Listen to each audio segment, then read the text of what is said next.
thanks for joining me. This video is going to show you some of my experiments in VR artwork creation. So I've been lucky enough for a few months to borrow a VR headset. Really excited about it. Really excited to give it a go and see what I can make with it. This headset that I've borrowed is actually a mixed reality headset. So it means that I'm going to be able to see the room or the space around me whilst I'm creating the work, which is quite exciting. Being from a craft making background where I'm used to making things with my hands, I'm really excited to see how I can use my body and my arms and my hands to create something digital.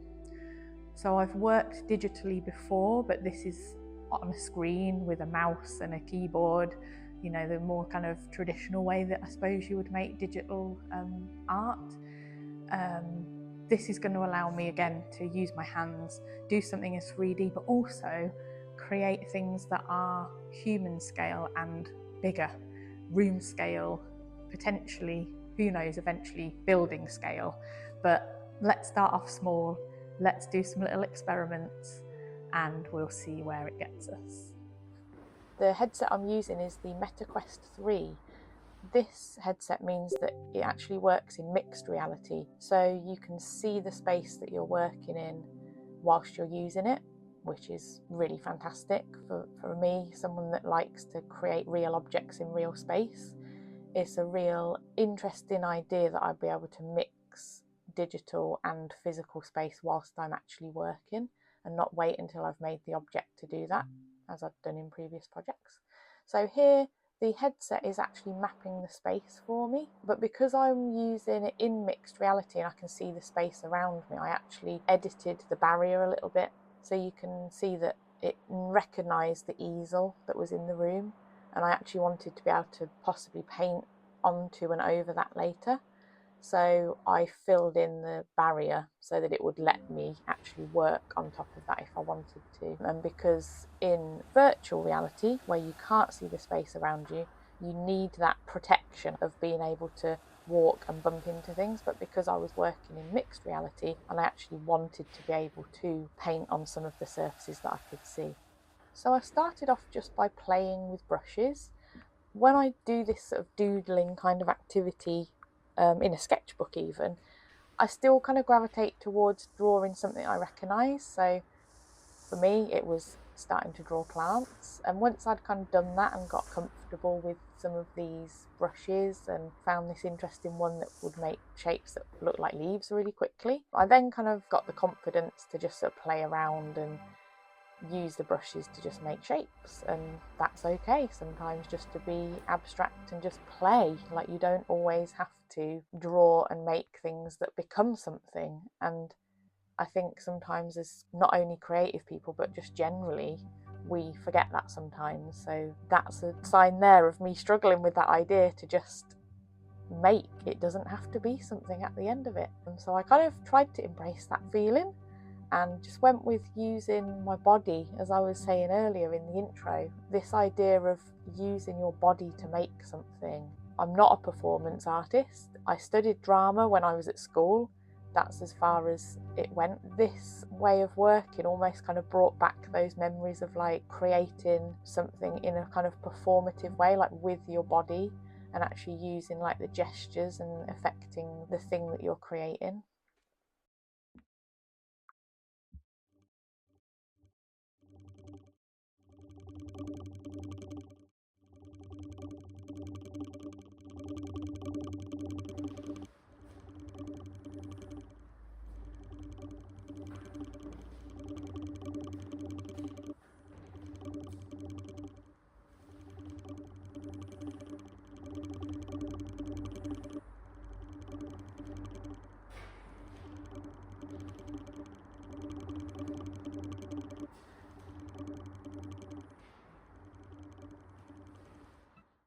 One of the really interesting things that I didn't realise it would do is that some of the animated brushes actually have sound with them, and maybe that added to this feeling of it being like a more of like a dance or a performance while I was making. It was really interesting to sort of almost see how sound affected the way I was using the brushes and how I was making marks. I think I would have made something that looked very different if those sounds hadn't been there, and that was quite an interesting thing to discover or to experience.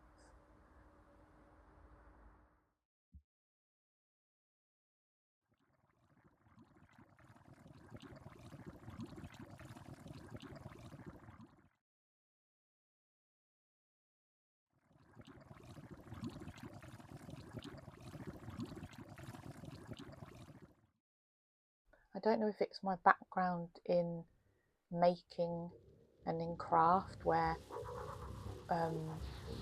how I studied was to create something that was functional or that would be a product that someone would want to use or buy. But I always have this temptation to make art that is something or could be something or looks like something. And you can see here me almost struggling with that idea and trying to do something that was free flowing and just lines and movement, but still feeling like, oh, that could be the head of a flower or that could be a leaf. I don't know, that might be something I explore more.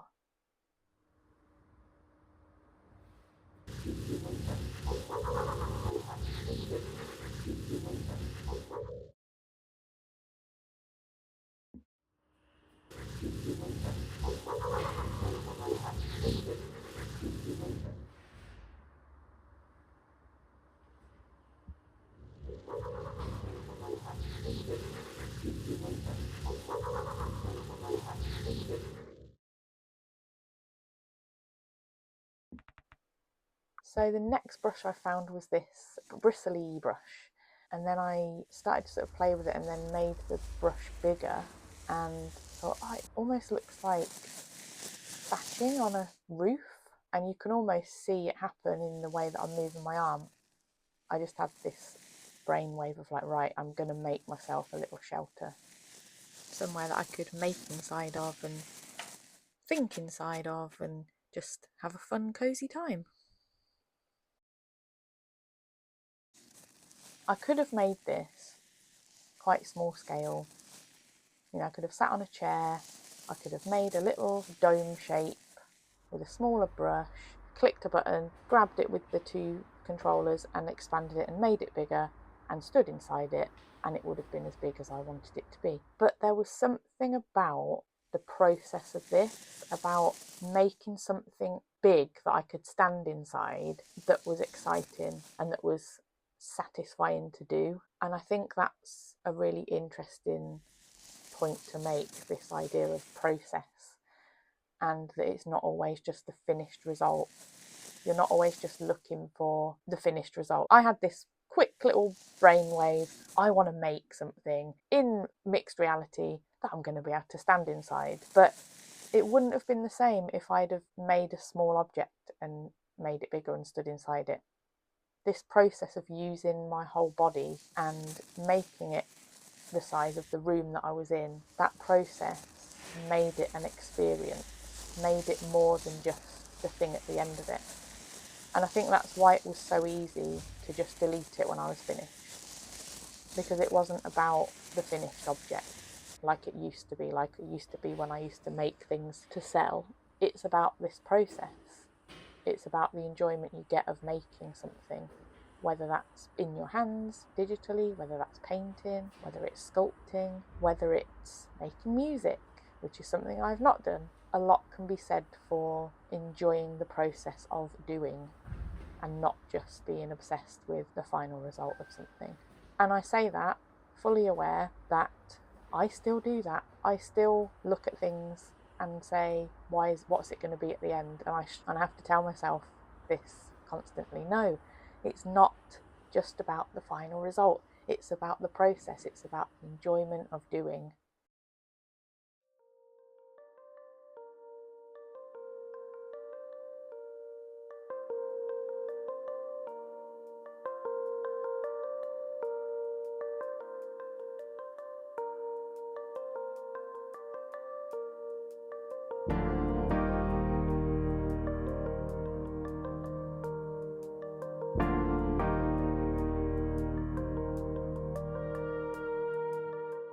had to share this moment.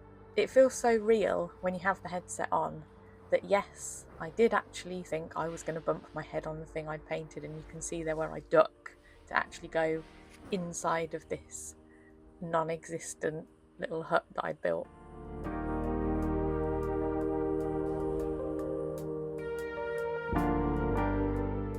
So the app that I'm using here on the headset is called OpenBrush, and it's a free app.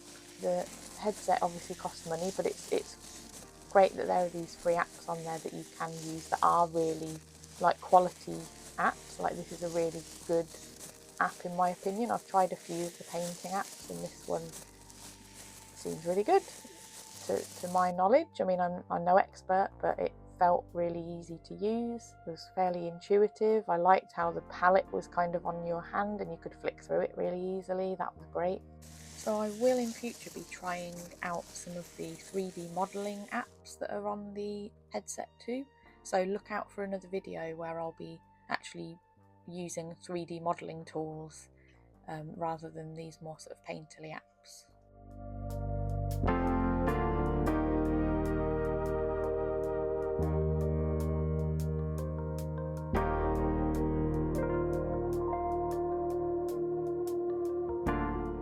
So I found the mirror tool next. You can tell it to mirror your brush in a number of different ways, and I had fun just making these like crown objects or floral kind of looking objects.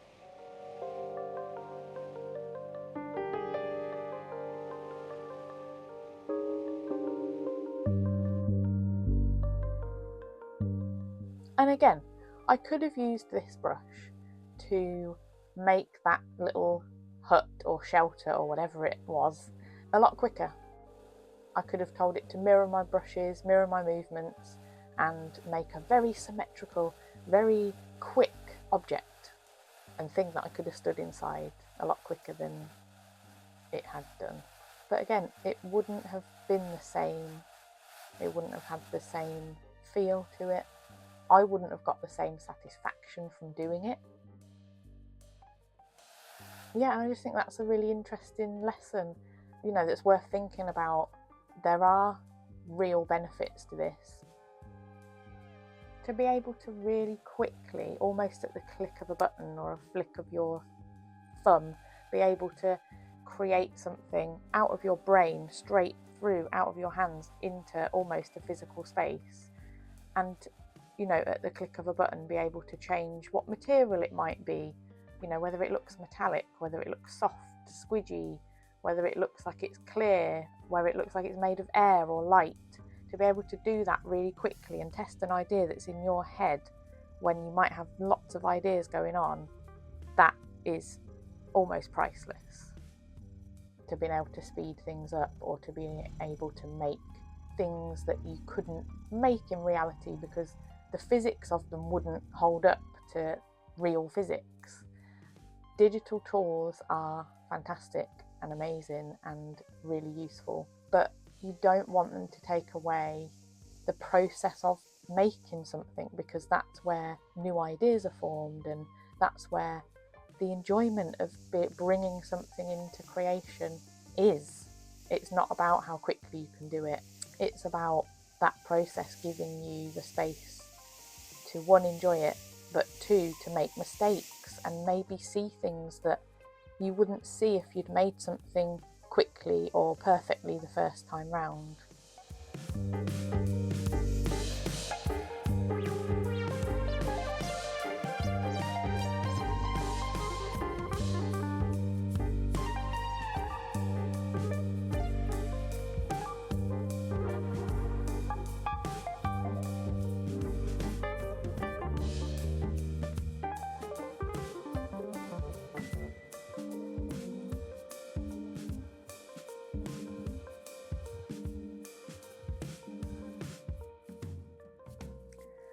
So there we go. That's my first tentative steps into the world of making art with a VR or a mixed reality headset. I'm really excited to see where it might take me. I'm hoping that one day I'll be able to invest in a headset myself so that I'll be able to develop this work a bit further. But for now, it was great to have the opportunity to try it. It was great to share it with you guys. And I hope you enjoyed the video. And I'll see you again next time.